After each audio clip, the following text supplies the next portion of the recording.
Corey Feldman on Sean Hannity. Widespread abuse, and you're saying this is very common in Hollywood. Well, so we're very clear. What happened to me was there were several people involved, and, they were a group of friends, and these people become your friends.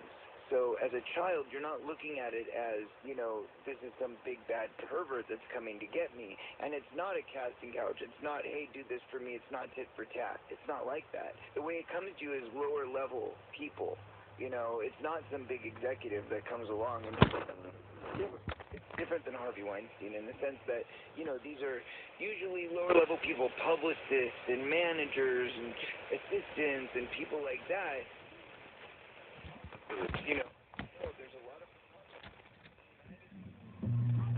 And that's where it all, kind of subsides, is in that lower level.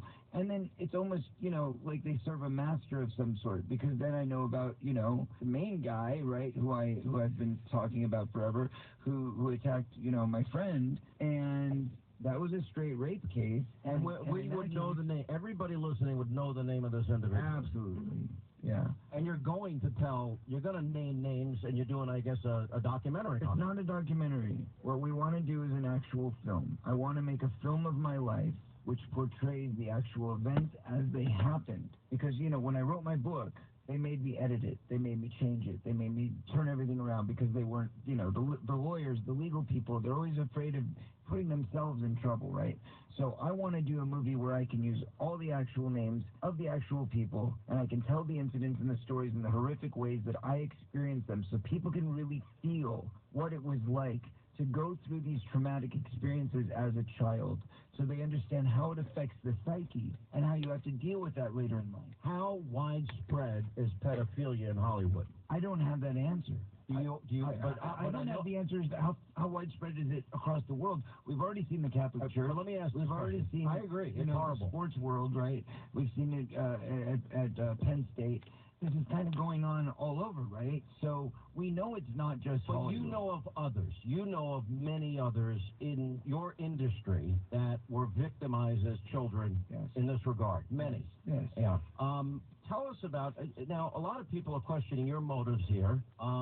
You have called that you want to shine a light on what you've experienced, and you want to prevent other people from ever having to go through the trauma and abuse that you've experienced. Absolutely. That's your reason. Well, there's more than that. This is about awareness. This is about awakening people all over the world to what's really going on. So it's about wanting to fight for what's right.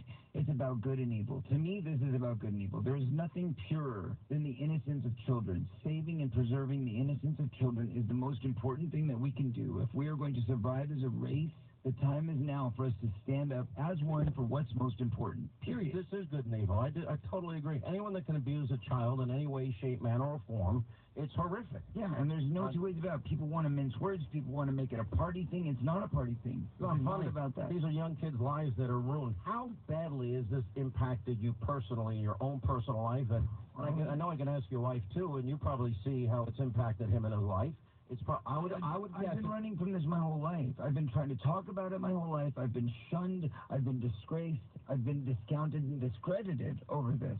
But on top of it, obviously, my career was doing very well, right? I was in 18 #1 movies in a row. All of a sudden, I get arrested for drugs at 17 years old, which, granted, I was a drug addict. I paid my dues, and I did what I had to do. I got sober 2 years later, never returned. I've never been in the news, never been arrested, never had any of those problems for the last 25 years, okay? When was I ever given my Robert Downey Jr. second chance? When was I ever given that shot to be back on top? Never. And you believe it's because people fear that you're telling the truth?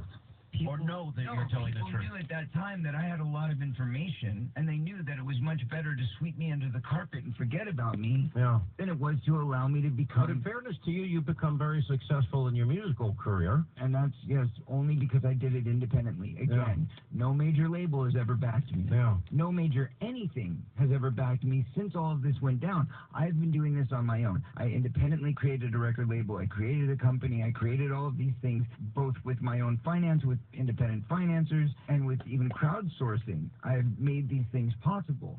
Thank God for my fans, or I wouldn't be here today. That's the bottom line. how well known will some of the names be? You talk about low-level people that are involved in this pedophilia. Right. How many well-known household names? There's only one that I know of, but that's not the person that molested me.